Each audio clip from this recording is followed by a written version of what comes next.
The moment I saw my son's face at the airport, I knew something was wrong. Not with him, with me. Because for the first time in 6 years, I wasn't tired when I stepped off a plane. I wasn't relieved to be home. I was already counting the days until I could go back. That should have told me everything, but it didn't. Not yet. Before I continue, tell me, where are you watching this from? Drop your country in the comments. And if you haven't yet, subscribe, because this story isn't finished. Not even close. My name is Margaret Taylor. I'm 68 years old, and 3 months ago, I fell in love with a man named Omar Ba, who is 30 years old. That's not a typo. 38 years separate us. He could be my grandson if I had had children young. My own son is older than him. I need you to understand something before I tell you what happened. I am not a foolish woman. I spent 31 years as a solicitor in London. I raised a son alone after my husband left. I have never, not once in my life, made a decision without thinking it through 5 times first, which is exactly why what happened in Gambia terrified me. Because for the first time since I was young, I didn't think it through at all. It started with silence, not the peaceful kind, the empty kind. My husband, Richard, died 4 years ago. Heart attack, sudden, no warning. One day he was complaining about the neighbor's hedge, and 3 hours later, he was gone. Just like that. 39 years of marriage, and then nothing but an empty side of the bed and a kettle that only needed to boil enough water for 1 cup. My son Stephen was kind about it, in his way. He called every Sunday. He visited at Christmas. But Stephen has always been careful with his affection, the way his father was. Polite, correct, never quite warm. I didn't blame him. I raised him to be responsible, and responsible people don't always know how to sit with someone else's grief. They fix things instead. Bills, logistics, practical matters. What Stephen never asked me was how I felt. So when my friend Diane suggested a 2-week holiday to Gambia, sun, ocean, somewhere far from gray London skies, I said yes before she'd even finished the sentence. I told myself it was about the weather. It wasn't. We arrived at the resort on a Tuesday. Diane wanted to spend every afternoon by the pool with a paperback and a rum punch. I wanted to walk. I've always needed to walk when I'm thinking. Richard used to tease me about it, said I could outpace a man half my age. He didn't know how true that would become. On the 3rd evening, I left the resort alone and walked down to the beach, just as the sun was beginning its slow orange collapse into the water. That's where I saw him. He was sitting cross-legged near a row of wooden stalls, carving something out of a small block of ebony wood. Shavings curled around his knees like dark ribbons. He didn't look up when I approached, not out of rudeness, but focus. I stood there longer than I should have. "You're staring at my hands," he said, without lifting his eyes. I laughed, embarrassed.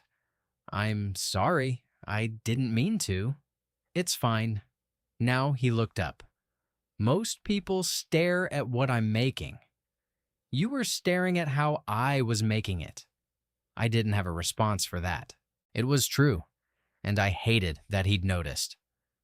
"I'm Omar," he said. "Margaret." He smiled, not the practiced smile of a man trying to sell a tourist a wooden elephant, but something more curious, amused, almost. "Margaret," he repeated, like he was testing the shape of it. "You walk like someone with somewhere important to be." "I don't, actually," I admitted. "I haven't had anywhere important to be in years." I don't know why I told him that. I'd known him for 90 seconds. He set down his knife. "Then why are you walking so fast?" I opened my mouth to answer and found to my own surprise that I didn't have one. We talked for 2 hours that night. Not about anything significant, his craft, the tourists he'd met, the fishing boats that came in at dawn. But there was something in the way he listened. He didn't interrupt. He didn't check his watch.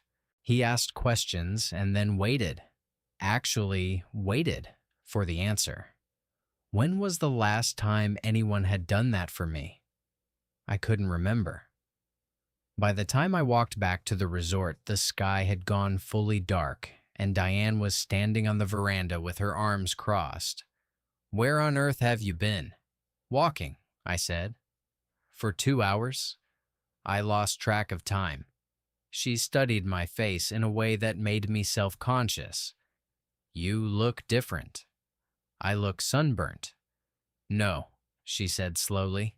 "You look happy." I brushed past her into the room, but her words stayed with me longer than I wanted to admit. I told myself I wouldn't go back to the beach the next day. I went back the next day, and the day after that. Omar was always there in the late afternoon, carving, selling his small wooden animals to tourists who barely looked at him before handing over their money and walking away. I began to notice how few people actually spoke to him, how many treated him like part of the scenery. I didn't want to be one of those people. On the fourth visit, he asked me a question that changed everything.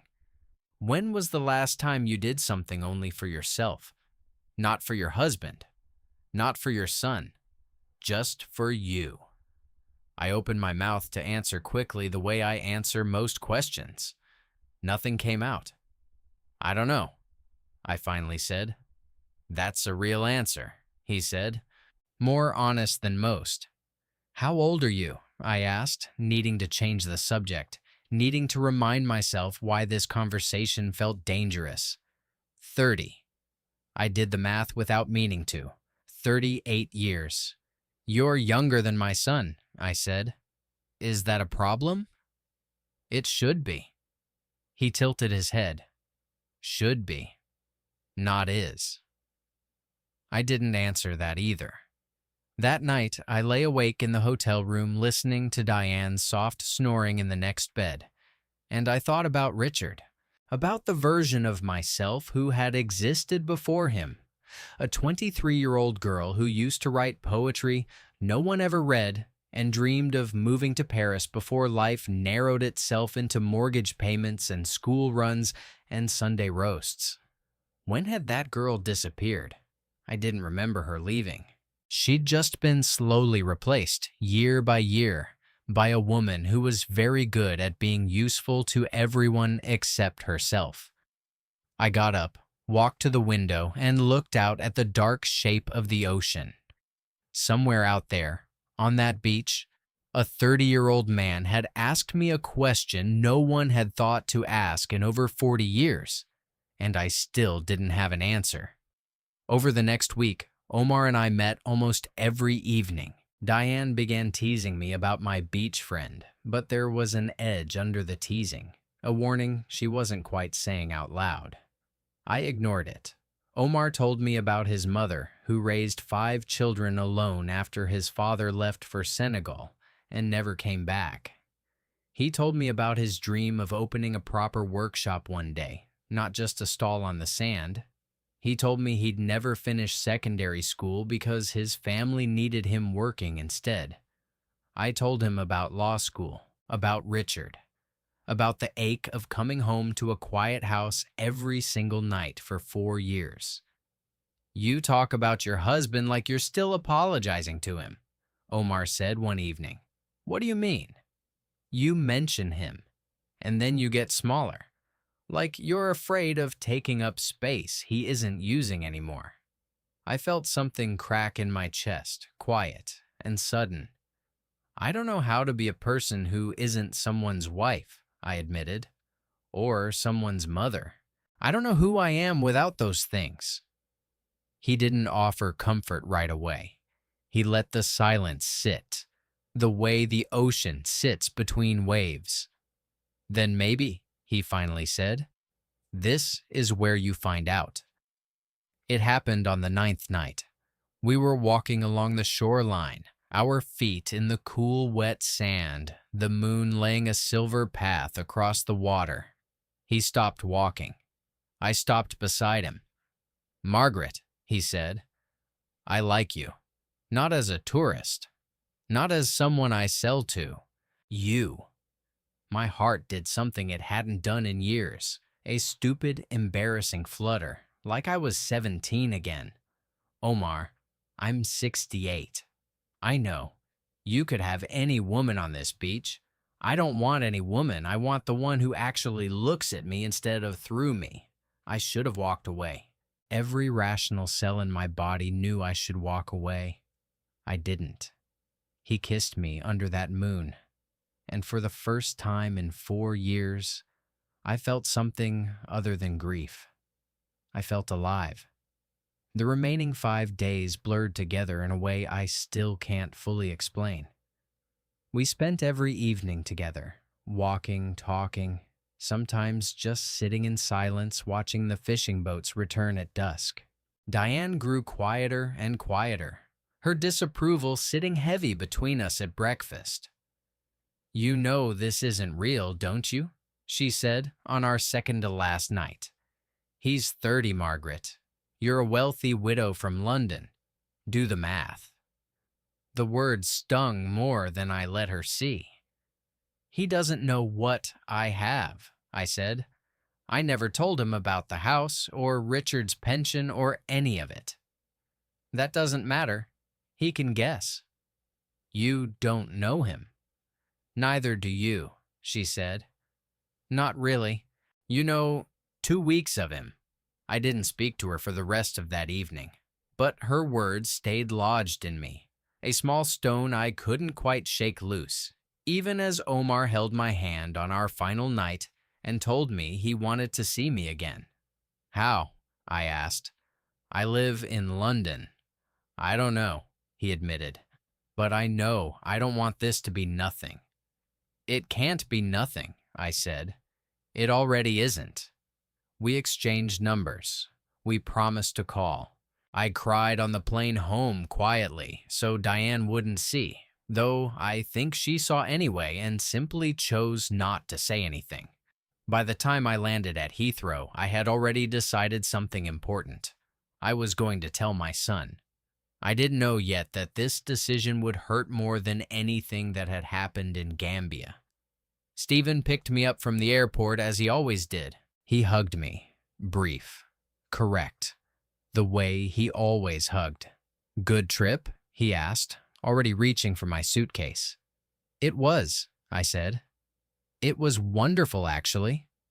Something in my voice must have carried more than I intended, because he glanced at me sideways as we walked to the car. You seem different, he said. I feel different. He didn't ask what I meant. That was Stephen. He rarely pushed past the surface of things. I used to think it was respect for my privacy. Now, I wonder if it was simply easier for him not to know me too well. I decided I would tell him properly, not in a rushed conversation in an airport car park, over dinner where I could explain it the way it deserved to be explained. I had no idea how badly that dinner would go. I invited Stephen and his wife Claire to my house the following Sunday. I made a roast, the same one I'd made every Sunday of his childhood. And I told myself that the familiarity of the meal would soften whatever came next. It didn't. I waited until we'd finished eating, until the plates were cleared and the tea was poured. And then I said it plainly, because I've never been someone who could dance around a difficult truth for long. I met someone in Gambia. His name is Omar. He's 30 years old. The silence that followed was the loudest silence I have ever experienced. Claire's fork clattered softly against her plate. Stephen simply stared at me, his face doing something I'd never seen it do before. A kind of slow, disbelieving collapse. You're joking, he said finally. I'm not. Mum, he's younger than me. I know. He's younger than me by 11 years. I know, Stephen. He stood up so fast his chair scraped hard against the floor. This is a joke. Tell me this is a joke. It isn't a joke. I care about him, and I think... You think what? His voice cracked, sharp and unfamiliar. You think he cares about you? Mum, listen to yourself. You're 68. He's a stranger from a beach in Gambia who sells trinkets to tourists. Do you have any idea how this looks? How it looks isn't the point. It's exactly the point. He was shouting now, something Stephen never did. Not once in 41 years had I heard him raise his voice like this. People will think you've lost your mind. They'll think he's after your money, because he probably is, Mum. Did that thought even cross your mind, or did you leave it on the beach along with your judgment? The words hit harder than I expected, because underneath the anger, I could hear something else. Fear. Real fear. I have thought about it, I said quietly. Every single day since I got home, I've thought about nothing else. And I don't know the answer, but I know how I felt when I was with him. And I haven't felt that way in years, Stephen. Not since before your father died. Maybe not even then. Claire reached for his arm, trying to calm him, but he shook her off. Dad's been dead 4 years, he said, his voice dropping into something colder, more wounded. 4 years, Mum. And this is what you do? You go on holiday and come back engaged to a 30-year-old? We're not engaged. Not yet. Stephen, no. He grabbed his coat from the back of the chair. I can't sit here and listen to this. I need to leave. Please, don't go like this. I need time, he said, already moving toward the door. I need time to understand how my mother turned into someone I don't recognize. The door closed behind him with a finality that echoed through the house long after the sound itself had faded. Claire lingered a moment, her expression somewhere between apology and worry. He'll come around, she said softly. He just needs time. But I could see in her eyes that even she wasn't certain of that. I sat alone at that table for a long time after they left, staring at the cold remains of a roast dinner that no one had finished. I thought about what Stephen had said, that he was after my money. I hated how quickly that thought had entered my own mind weeks earlier, unbidden, unwanted, and how I'd pushed it away each time because I didn't want it to be true. Was I a fool? I didn't feel like one when I was with Omar. But sitting in my empty dining room in London, 4,000 miles from that beach, doubt crept in like cold air under a door. I picked up my phone and called him. He answered on the second ring. Margaret, just my name, said the way he always said it, like it meant something. I told my son, I said. There was a pause. How did it go? I laughed, though there was no humor in it. Badly. He thinks you're after my money. Another pause. Longer this time. What do you think? The question was fair. I owed him honesty. I don't know, I admitted. I want to believe I know you, but I also know I've only spent 2 weeks with you, and I've spent 41 years knowing my son, and he's never lied to me. I understand, Omar said quietly. You should trust him. That's not what I said. It's what you're thinking. I sat with that for a moment, the truth of it settling uncomfortably in my chest. I don't want this to be a mistake, I said finally. Then don't make it one, he said. Ask me anything you want to know. I'll answer honestly, even if the truth isn't easy. Over the following weeks, something shifted between Stephen and me, a distance I had never experienced with my son before. He didn't call on Sunday. When I called him, the conversations were short, clipped, businesslike. the way he might speak to an acquaintance rather than his mother. I missed him more than I expected to, but I also found myself for the first time in years unwilling to abandon something simply because it made someone else uncomfortable. Omar and I spoke every day, video calls at odd hours, working around the time difference. He told me about his workshop dreams, about the wood he wanted to source, about a small plot of land near his mother's house he hoped to build on one day. I began to see, slowly, that Diane's warning and Stephen's anger weren't entirely wrong. Omar's life was undeniably shaped by scarcity in ways mine never had been. But I also began to see that scarcity and sincerity weren't opposites. A man could want a better life and still genuinely care for the person helping him imagine it. The question was whether I could tell the difference, whether anyone could truly, from 4,000 miles away. 3 months after I returned from Gambia, I decided to fly back, not for another holiday, but to see with clear eyes and full attention whether what I'd felt on that beach could survive outside of sunsets and rum punch and the particular magic of being somewhere far from my ordinary life. I didn't tell Stephen I was going. I wasn't ready for another argument, and some part of me, a part I'm not proud of, didn't want to give him the chance to talk me out of it. I told Diane instead.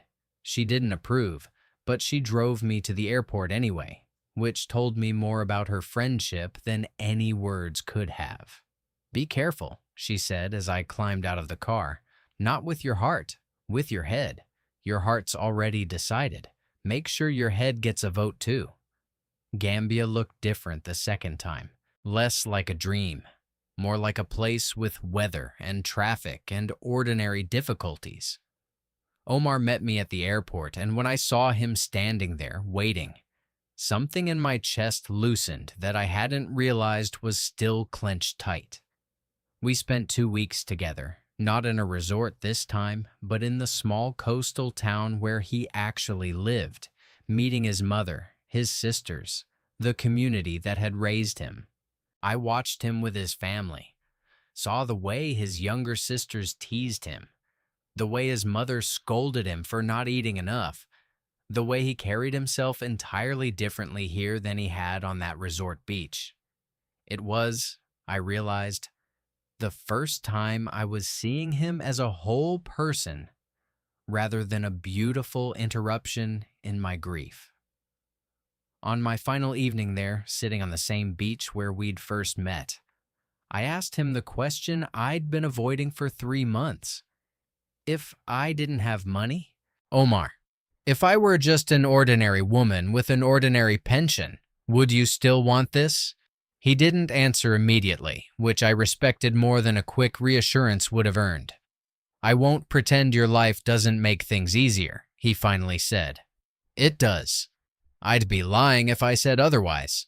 But Margaret, I liked you before I knew anything about your house or your husband's pension or any of it. I liked the way you listened. I liked that you looked tired in a way that had nothing to do with sleep. I recognize that tiredness because I carry a version of it too.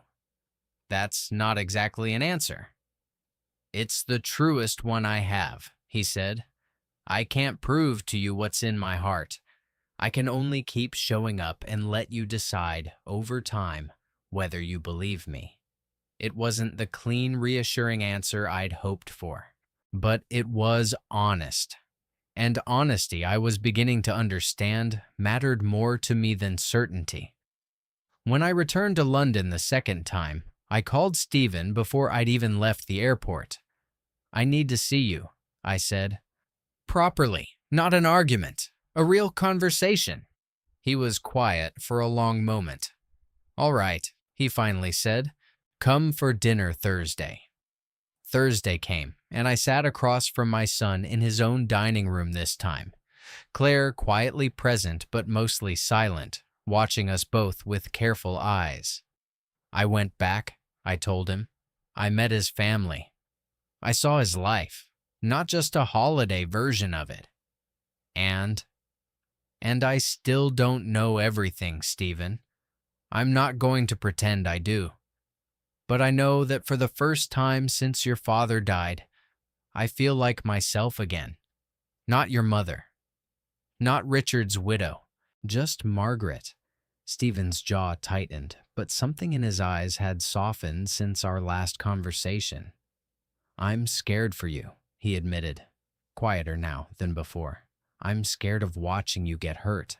I'm scared of the whole world laughing at you behind your back. I'm scared he'll take everything Dad worked for. I understand that fear, I said. I've felt it too, every single day.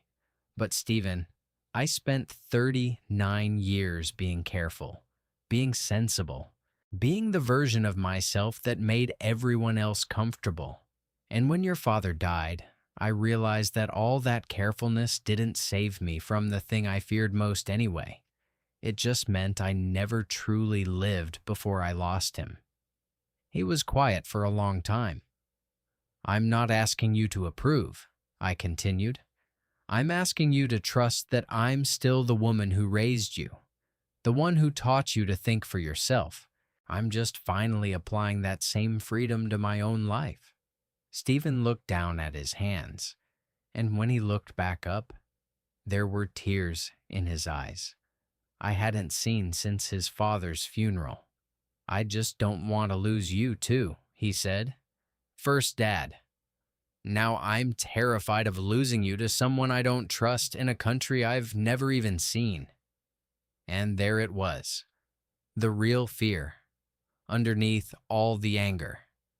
Not judgment, not embarrassment, grief, wearing the mask of disapproval. You won't lose me, I said, reaching across the table for his hand. Whatever happens with Omar, you are still my son. That will never change, no matter how far away I travel or who I love or what choices I make. He held my hand for a long moment, and something between us, something that had been fractured for months, began, slowly, to knit itself back together. I won't tell you that everything resolved neatly after that dinner. Stephen still worries. He still asks careful, pointed questions whenever Omar's name comes up. Diane still raises her eyebrows every time I mention a flight to Gambia. And some part of me still wonders, late at night, whether I've made the most reckless decision of my life or the bravest one. Maybe it's both. What I do know is this. The real shock of that trip wasn't falling for a man 38 years younger than me on a beach 4,000 miles from home. The real shock was discovering, at 68 years old, that I still had a self-worth fighting for, separate from wife, separate from mother, separate from widow. And that the hardest part of that discovery wasn't the falling in love. It was coming home and learning how to defend it. Omar and I are still together, still figuring out logistics, distances, visas, futures neither of us can fully predict. I don't know if it will last forever. No one ever really knows that at any age with anyone. But I know that for the first time in years, I'm not simply waiting out the rest of my life. I'm living it. And if you're watching this and you're carrying your own version of that quiet, forgotten self, the one buried under decades of being useful to everyone but yourself, I hope you find your own version of that beach. I hope someone asks you the question that finally wakes you up.